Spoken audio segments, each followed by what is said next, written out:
Maybe other athletes, as soon as they're done, they're on it. Like, I was more interested in like having a party and dancing. Ever wonder what it's like to be an athlete on the world's biggest stage? And what really goes on inside the village? Let's find out. Legends with Bevo. The road to Tokyo. Thanks to Anytime Fitness Glenelg, Renelec Electrical Services. Emily Seebohm, great to have you on Legends with Bevo, the road to Tokyo. What an incredible Olympics we saw with the Australians equalling their record from Athens back in 2004 in the medals for gold, and also the swimming team breaking all sorts of records. Yourself, you won the bronze and the gold. Talk to us through your experience over there in Tokyo. Yeah, I mean, we didn't really know what to expect because the uncertainty around the whole Olympics with COVID and everything. So, yeah, we kind of went in being very adaptable because there were obviously no fans, no family, so very different from any other Olympics that I've been to before. You know, we were wearing the masks all the time, you know, trying to really limit our time going to places like the dining hall and, you know, spending time with other countries. We didn't really do that. So it wasn't as social as what an Olympics is normally, what I've experienced before, but it was still a great team to be a part of. And I think because we didn't have that environment where we could have had fans and family, I think we became each other's like fans and family. So I think it made us stronger as a team. And yourself personally, you won gold in the 4x100 metre medley and of course, bronze in the 200 metres backstroke. You know, you've gone through some tough times the last 5 or 6 years. Obviously, 2015, you had a horse riding fall, and then we had Rio where you didn't sort of win any medals there. And then people came out and criticised you and said, oh, you know, you need to lose weight and you're too old now to qualify and do well in Tokyo. And does it feel like you've sort of stuck it up, those critics, and winning those 2 medals?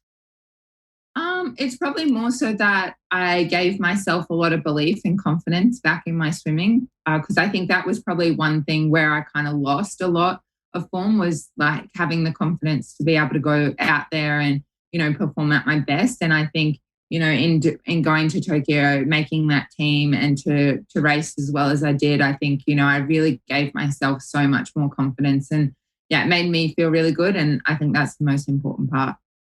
And we saw the swimming team absolutely dominate the medals over there in Tokyo. What were some of your personal highlights from the swimming side of things? I have a few. I think, you know, watching Emma swim, because I train with Emma, seeing her do so well was just really good to see. And she is just the most beautiful, humble person I've ever met. So for me, that was so special. Also really special that, you know, my coach is also her coach. So he got, you know, so much, I guess, immediate feedback from her swimming and my swimming. And I think that made him feel really special as well, which is always a really good plus. And then I think the biggest one for me was presenting Kaylee with her gold medal in the 2-back. I think that was just such a big moment and something that will probably never happen again, and something that I hold very close to my heart. Yeah, Kaylee, what an absolute champion she was, and definitely a bright future ahead there, no doubt. Plus, obviously, Ariana Titmus as well. We saw how well she did. And Emma McKeon's now got the record for medals in terms of swimming. She's taken over from Ian Thorpe. As you mentioned, you know, knowing Emma so well, having the same coach, it must be an amazing feeling for you and for Emma, knowing that she's broken that record. Yeah, I think it's really hard. Like, you always come to the Olympics and obviously you want the very top, but it's always hard to know what other people are doing. So you can only do so much, but you can't control what anyone else does in that race. And for Emma, she's just one of those people that's really cool, calm and collected. And, you know, you never know what she's thinking. I think sometimes she comes across as just like this really quiet, shy girl, but I think, you know, in her head, she has so much confidence in herself and her abilities. And I guess it really shows when she swims, because she just swims with no fear and no restrictions. And it's so good to see. And Adelaide's own Kyle Chalmers, who I've had the great pleasure of interviewing before for my show, came so close to getting that back-to-back gold medal. Tell us about that particular race, Em, and obviously knowing Kyle well. Yeah, I think, you know, Kyle did the best that he could, and that was such an amazing swim. That was as fast as he's ever gone before. So it's fantastic to see that. And it came down to, you know, such a small margin. But, he's racing one of the best in the world at the moment. Like Caleb Dressel is just like on fire every time he swims. So, that was always going to be a really tight race. And Kyle, he put his heart and soul into that race and he couldn't have swum any better. I think that was just such an amazing swim. And you touched on it before with the Olympic Village. How did it compare this year, to the other three Olympics you've been involved in then? Yeah, well, for this one, I think it was just so different because it just wasn't as social as what it normally is. I did a lot of behind the scenes stuff on my Insta and on TikTok as well. So if you do want to see more videos, there's stuff there that you can go look and kind of see what it's all about, because I think that was probably the biggest change is like people can actually really interact with their fans by showing them around the village and giving them more of a perspective of what happens when you get there, because, it is such a different environment. You're rooming with so many different people. Like the beds were made out of cardboard. Like there were just so many different things happening. And it was good to, I guess, show people what it's like in there and what you do day to day in the village. And in some of the past Olympics you've been involved in, I've spoken before to Annabelle Smith, who did some great things in the diving for Australia. That was her third Olympics this year. And she spoke about meeting some of her idols like Usain Bolt and David Beckham. And in the past, have you sort of come up close with some of your idols as well and perhaps want to share some stories? Like my idols were always like on the swim team. So the biggest person to me was Thorpe, and he retired when I first made the team, but I was also on the team with Hackett as well. I was on a relay team with superstars in 2008. Like I had Liesl Jones, I had Livy Trickett, and I had Jess Shipper. Like it couldn't get any bigger than that team. So for me, I was very lucky that I got to swim with the people that I admired the most. And in terms of the village, I love hearing the stories, particularly my producer, Rory, loves hearing the stories about the sort of first meal that you have after competing. We've heard stories about Atlanta having about 9 McDonald's, and obviously this one being a little bit different with the village. But what's normally your go-to meal after competing, Em? For me, it was the pizza. Yeah, as soon as I was done, I think I had it for like breakfast, lunch, and dinner. And your own journey? Your dad was a footballer with the Bays back in the day, and your mum played netball until she unfortunately did her ACL. Tell us more about your own journey growing up as a swimmer, Em. Yeah, well, my mum learned to swim. So basically me and my brothers learned to swim at a very young age. And when she was working, because dad was working full time, we had to go to the pool and do lessons all the time. So swimming for me was like second nature. I did it all the time, and I really loved competition and being a competitive person. So that's where I kind of found my passion for swimming. And the COVID situation, we saw on TV there was still a fair bit of atmosphere because obviously the teams are involved, and we know about great boxer, what he was up to with Ariane Titmus winning her gold. What sort of feeling was it like having competed in 3 Olympics previously to Tokyo with the crowds not being there as much, Em?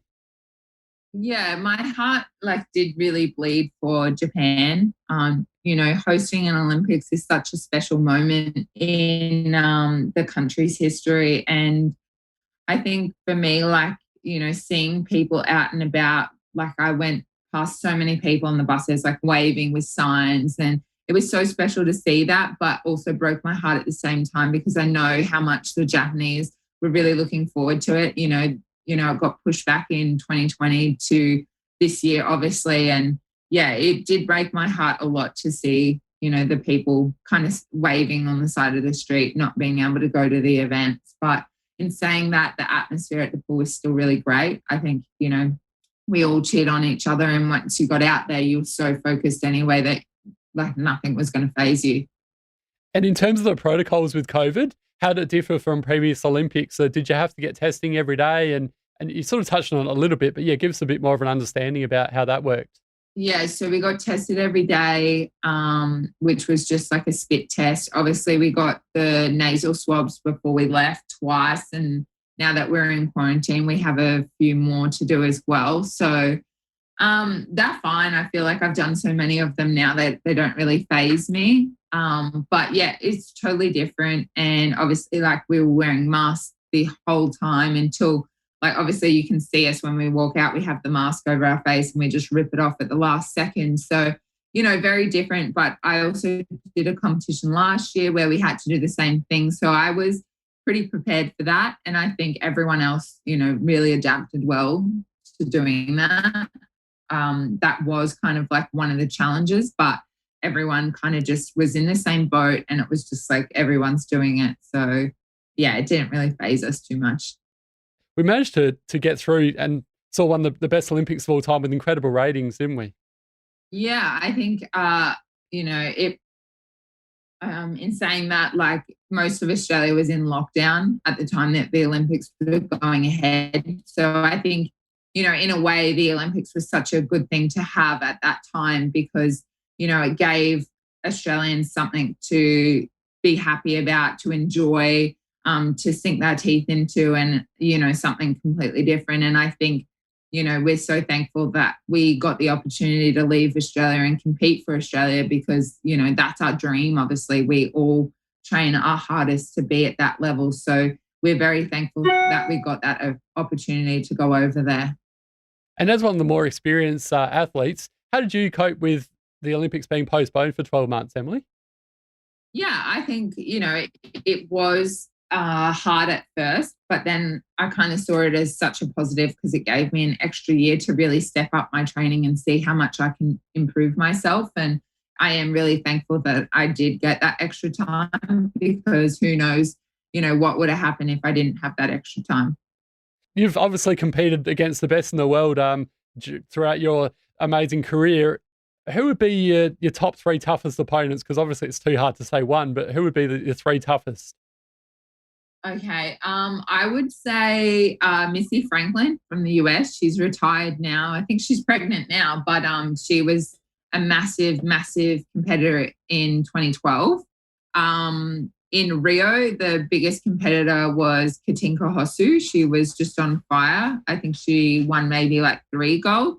And then obviously this time I'd have to say Kaylee.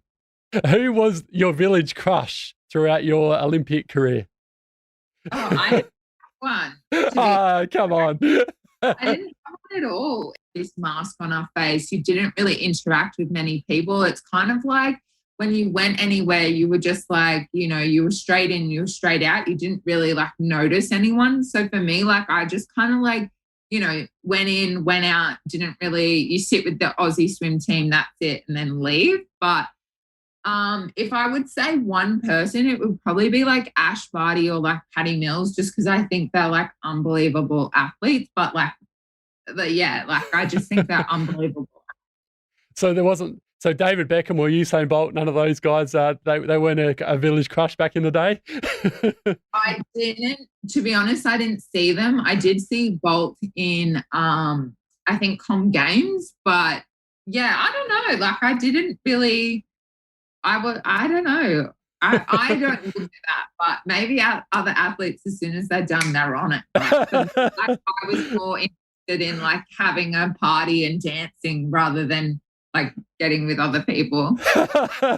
No, I like it. That's great. As long as you're having fun, that's the most important thing.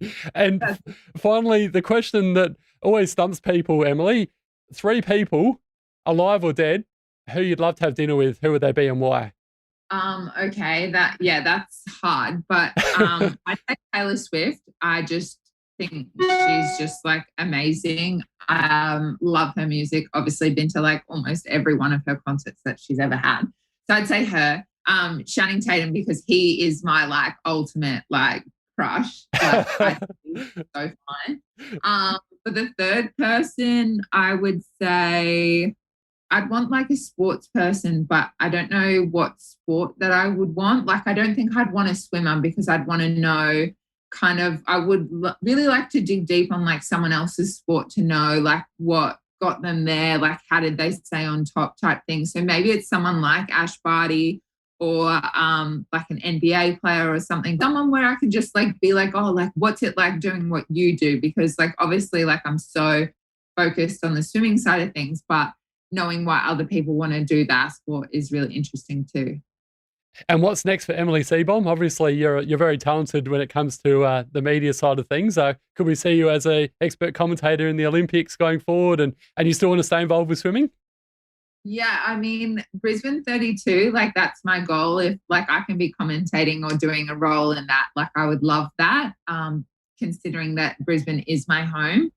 But apart from that, like obviously next year is a massive year of swimming. We have, obviously we were supposed to have Worlds this year, so next year is quite busy, but I still would like to have some time to myself because it's been a long 5 years. Well, you've certainly done Australia very, very proud, Emily Seebohm. Thanks so much for joining us today on Legends of Bevo, the road to Tokyo. Well done on those couple of medals in Tokyo. And thanks for giving us such a great insight into what it was like at Tokyo. And we look forward to chatting again in the future. And please say a big thank you to Kate Hutchison as well for teeing up the chat for us. No worries. We'll pass it on.